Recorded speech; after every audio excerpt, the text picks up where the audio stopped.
Betum adalah judul dari sebuah game yang sering dimainkan oleh Ryota Sakamoto. Dia adalah seorang hikikomori, hardcore gamer, no-lifer yang menghabiskan waktunya untuk bermain game. Dedikasinya dalam bermain game membuatnya menjadi 10 besar pemain terbaik dunia. Bahkan, saking sukanya terhadap Betum, dia juga bercita-cita untuk bekerja di perusahaan developer game tersebut yang bernama Tyrannos Japan.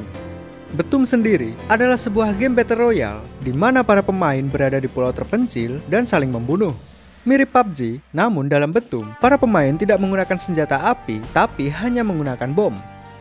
Suatu hari, ketika Ryota berada di luar, tiba-tiba dia didatangi oleh 2 orang berjas hitam. Dia pun dibawa dengan paksa dan sekarang dia berada di pesawat bersama dengan banyak orang lainnya.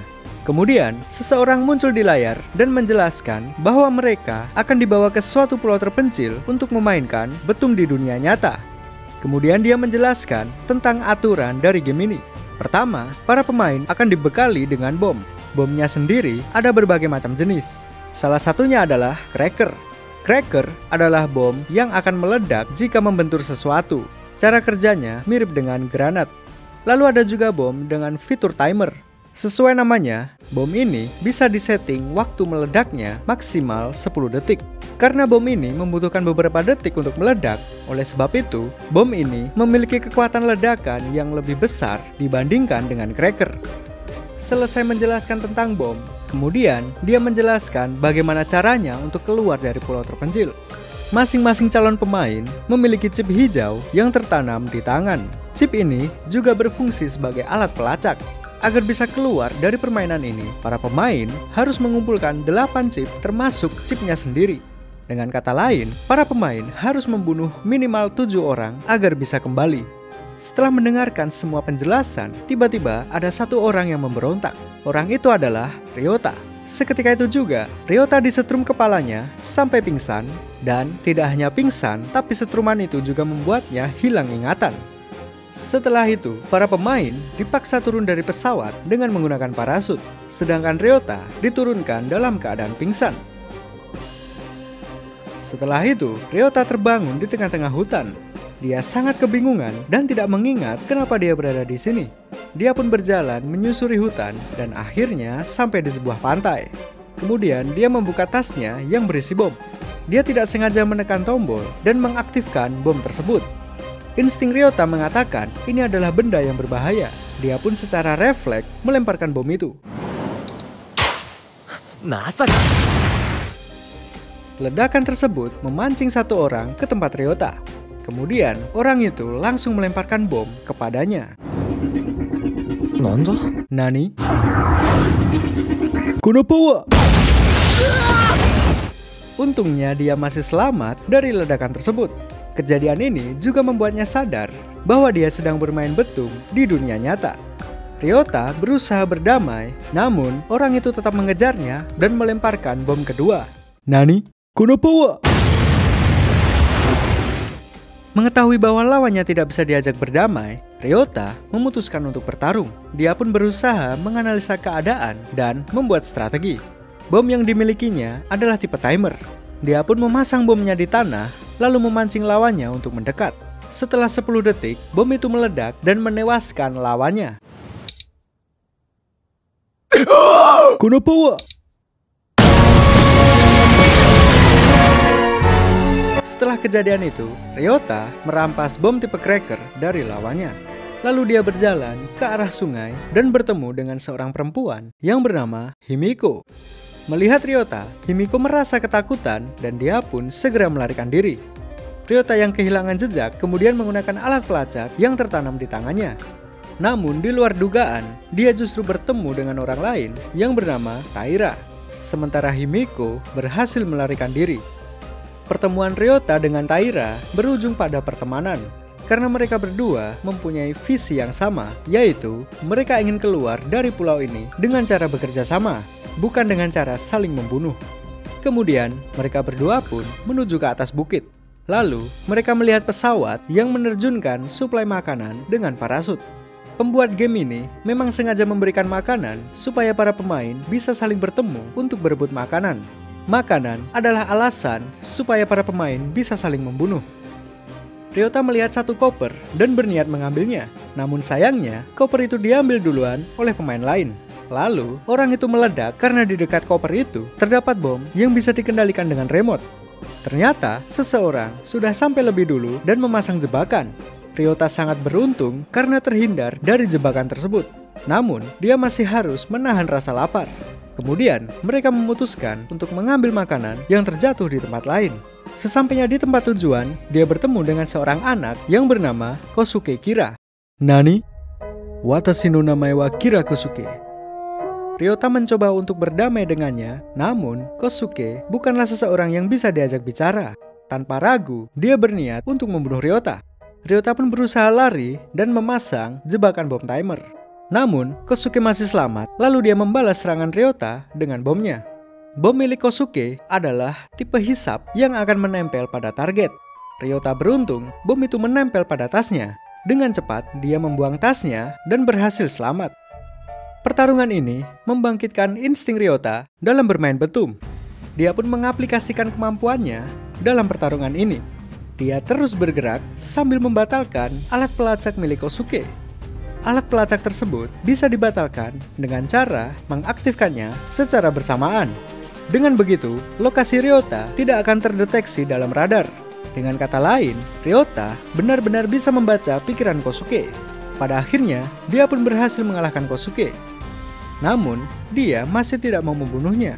Dia hanya mengikat Kosuke, kemudian dia mengambil bom dan juga makanan darinya. Ryota dan Taira menikmati makanan yang baru saja didapatkannya. Tak lama kemudian, tiba-tiba muncul mayat yang terbawa arus sungai. Ryota memutuskan untuk mencari tahu dari mana mayat itu berasal. Dia mengikuti arus sungai, lalu dia bertemu lagi dengan Himiko. Himiko saat ini sudah siap bertarung. Dia siap menyerang dengan bom di tangannya. Namun, berbeda dengan Himiko, Ryota mencoba untuk berdamai dengannya. Ryota mencoba menjelaskan bahwa dia tidak ingin membunuh dan berusaha untuk keluar dari pulau dengan cara bekerja sama. Namun, penjelasannya tidak didengar. Himiko melemparkan bom tipe cracker kepadanya. Namun, lemparannya meleset. Ryota pun memanfaatkan asap dari ledakan untuk mendekat. Begitu mendekat, Himiko mengeluarkan stun gun atau pistol listrik. Namun, Ryota berhasil menghindari semua serangan Himiko. Dan pada akhirnya, Himiko pingsan terkena stun gun miliknya sendiri. Setelah itu, Ryota membawanya ke tempat Taira. Lalu, di tengah-tengah jalan, Himiko tersadar dan mencoba untuk meledakkan dirinya sendiri.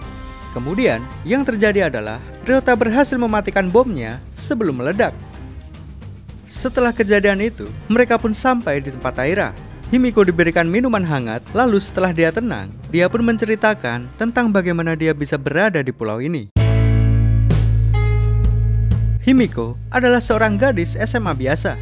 Aktivitas sehari-harinya, sekolah, main game, dan terkadang jalan-jalan bersama sahabatnya yang bernama Miho. Kebetulan, Himiko tinggal di apartemen yang sama dengan musisi atau selebriti yang cukup terkenal. Suatu ketika, Himiko mengundang teman-temannya untuk datang ke apartemen karena dia tahu bahwa Miho sangat mengidolakan selebriti yang tinggal di dekat Himiko. Sesampainya di apartemen, yang terjadi adalah mereka semua diperkosa oleh selebriti tersebut. Namun, Himiko beruntung karena dia berhasil melarikan diri. Setelah kejadian itu, para selebriti tersebut ditangkap oleh polisi. Dan kejadian ini juga membuat Miho menjadi sangat membenci Himiko. Kemudian, Miho melaporkan Himiko kepada Tyrannos Japan. Dan akhirnya, Himiko pun dipaksa bermain betum di pulau ini. Di sini terungkap bahwa dalang dibalik semua ini adalah perusahaan developer betum itu sendiri. Mereka adalah sekelompok orang yang terlalu ambisius sampai mewujudkan game buatan mereka ke dunia nyata. Metode yang dipakai untuk mencari calon pemain adalah dengan menggunakan surat. Surat tersebut berisi, apa ada orang di sekitarmu yang ingin kau lenyapkan? Tulis namanya di surat ini, dan kami akan mewujudkan harapanmu. Artinya, semua orang yang dikirim ke pulau adalah orang-orang yang dibenci. Setelah Himiko sampai di pulau, dia sempat membentuk kelompok dengan 3 orang pria. Lalu, terjadi perpecahan di dalam kelompok tersebut karena perbedaan visi. Kemudian, Himiko melarikan diri bersama pria berbaju biru. Dan setelah sampai di tempat yang aman, pria tersebut berusaha untuk memperkosa Himiko. Beruntung, Himiko masih selamat dengan menggunakan bomnya. Azab seorang pemerkosa, otongnya meledak oleh bakudan.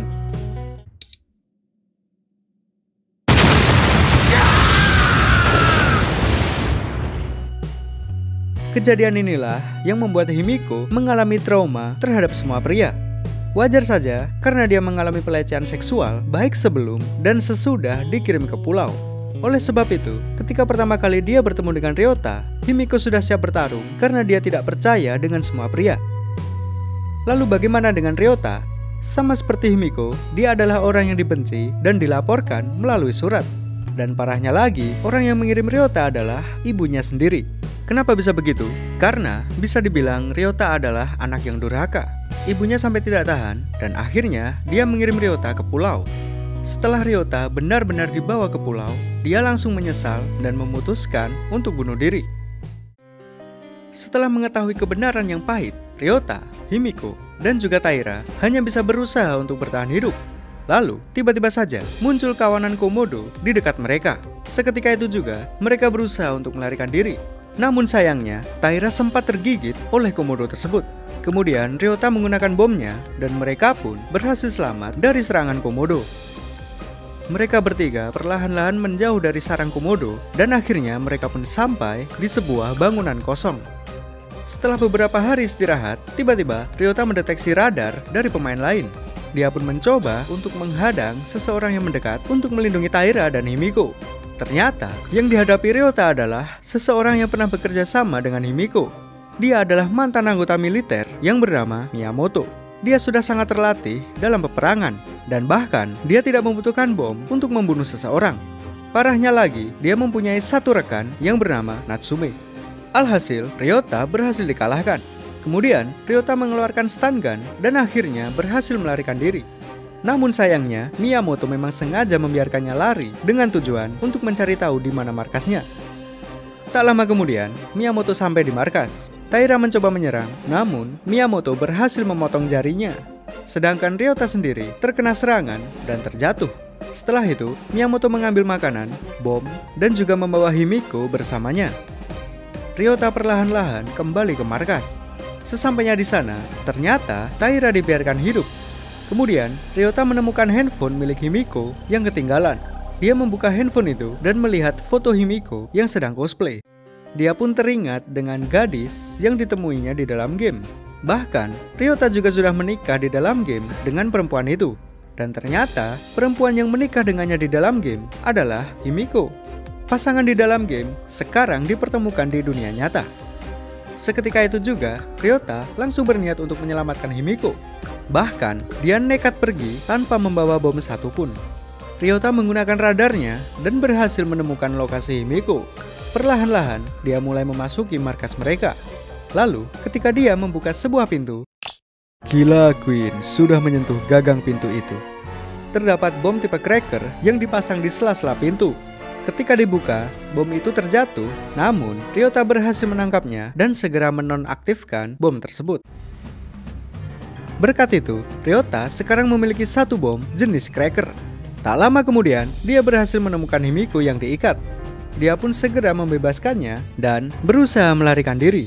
Namun, lokasi mereka langsung ketahuan karena Miyamoto menggunakan radarnya. Natsume pun segera mengejar Ryota. Dia melemparkan bomnya secara membabi buta. Namun, Ryota adalah 10 besar pemain terbaik. Dia pun berhasil mengalahkan Natsume dengan cukup mudah. Sayangnya, ketika Ryota bertarung dengan Natsume, di saat yang sama, Miyamoto berhasil menangkap Himiko. Lalu, Miyamoto menantang Ryota untuk bertarung dengan tangan kosong. Dia pun menjatuhkan pisaunya, kemudian Ryota pun segera mendekat untuk merebut pisau itu.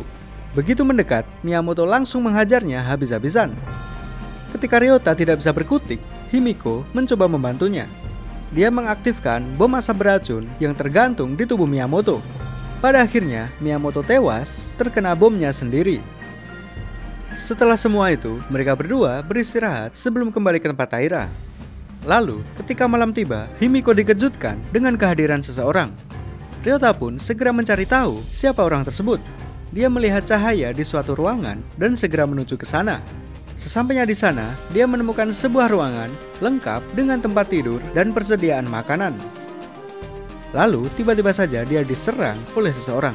Ryota masih bisa bertahan, dan dia pun berhasil membuat orang itu pingsan. Setelah orang itu tersadar, dia pun menceritakan tentang siapa dirinya.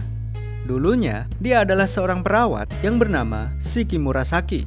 Suatu hari, terjadi malpraktik di rumah sakit tempatnya bekerja. Malpraktik tersebut disebabkan oleh kesalahan dokter di sana yang bernama Date. Lalu, ketika mereka dituntut, Shiki merubah data catatan medis dengan tujuan untuk menyelamatkan Date. Dia melakukan ini karena dia suka dengan Date. Kemudian, yang terjadi adalah Date justru mengkhianatinya. Dia menyalahkan semuanya kepada Shiki, sehingga Shiki harus bertanggung jawab dan juga menahan kemarahan masyarakat. Tak lama kemudian, Shiki mendapatkan surat dari Tyrannos Japan. Lalu, dia pun menulis nama Date. Namun, tanpa dia sadari, dia juga dilaporkan oleh masyarakat yang membencinya. Akhirnya, Date dan Shiki dua-duanya dikirim ke pulau ini. Mereka berdua pun bekerja sama, namun di saat-saat terakhir, Date mengkhianatinya. Date pun berhasil mengumpulkan 7 kepingan hijau dan berhasil keluar dari pulau. Dengan kata lain, Shiki adalah pemain dari generasi sebelumnya. Dia terjebak di pulau ini dan bertahan hidup sendirian. Setelah pagi tiba, mereka berdua pun berpamitan dengan Shiki dan kembali ke tempat Taira. Sesampainya di sana, mereka bertemu dengan orang lain yang sedang merawat luka Taira. Dan orang itu adalah Date. Ternyata, dia dikirim lagi ke pulau ini. Mungkin karena dia masih dibenci oleh masyarakat ketika dia kembali. Date pun berpura-pura baik di hadapan mereka. Ketika waktunya tiba, dia akan berkhianat dan merebut kepingan hijau seperti yang dilakukannya terhadap Shiki. Kemudian, Ryota dan Himiko bekerja sama dengannya untuk mengambil makanan. Tidak hanya kelompok Ryota, tapi hampir semua pemain juga berada di sana. Pertarungan pun tidak terhindarkan. Ryota harus berebut makanan dengan pemain yang bernama Oda.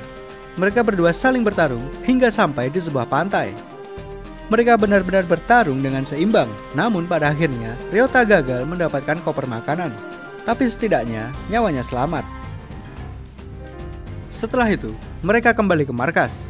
Lalu, ketika Ryota merawat Taira, dia mengatakan bahwa racun dari Komodo menghambat penyembuhan lukanya. Oleh sebab itu, Taira membutuhkan penawar racun supaya bisa pulih. Kemudian mereka bertiga pun pergi ke markas Shiki untuk mencari penawar. Mereka pun berpencar, lalu Date mulai menjalankan rencananya. Dia membuat Ryota membawakan tasnya yang berisi bom.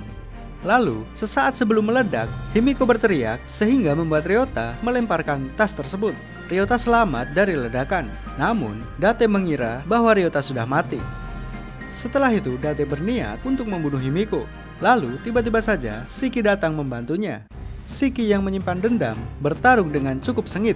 Namun sayangnya, Date berhasil membuatnya pingsan. Kemudian, ketika Date berniat membunuh Himiko, tiba-tiba dia mendeteksi radar Ryota. Dan pada akhirnya, Ryota berhasil mengalahkan Date. Setelah itu, Ryota dan Himiko segera kembali ke tempat Taira. Sesampainya di sana, tiba-tiba mereka diserang dengan menggunakan bom yang bisa mengejar target. Dan secara mengejutkan, yang menyerang mereka adalah Taira.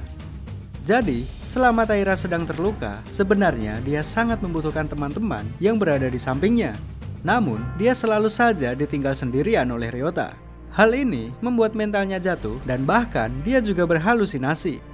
Dia melihat anak dan istrinya, lalu dia bertekad untuk keluar dari pulau. Taira sekarang ini mempunyai 2 kepingan hijau, ditambah dengan yang ada di tangannya menjadi 3. Lalu dia teringat bahwa Ryota mempunyai 3 keping.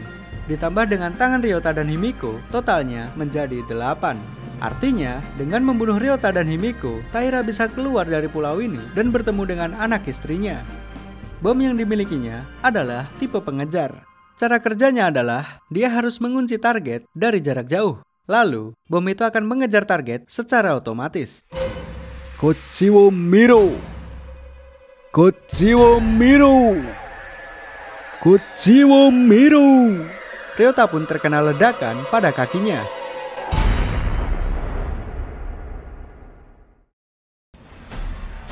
Ryota kini tidak bisa bergerak. Kemudian, Himiko dengan gagah berani menghadang bom milik Taira. Ternyata, bom itu memiliki kelemahan, yaitu bisa ditangkap dan dinonaktifkan oleh target. Setelah semua serangannya berhasil digagalkan, Taira menjadi panik dan dia pun berusaha melarikan diri. Sekarang, bom miliknya hanya tersisa satu saja. Sementara Ryota dan Himiko memutuskan untuk mengejar Taira. Namun, secara mengejutkan, Ryota tidak berniat untuk membunuhnya. Tapi, dia justru meminta maaf kepada Taira karena sudah meninggalkannya. Mendengar permintaan maaf Ryota, Taira menjadi tersadar. Mentalnya pun membaik dan dia sudah menyesali semua perbuatannya. Namun sayangnya, semuanya sudah terlambat. Karena di saat-saat dia tersadar, tiba-tiba muncul kawanan komodo di sekitarnya. Akhirnya, Taira memutuskan untuk meledakkan dirinya sendiri bersama dengan komodo-komodo tersebut.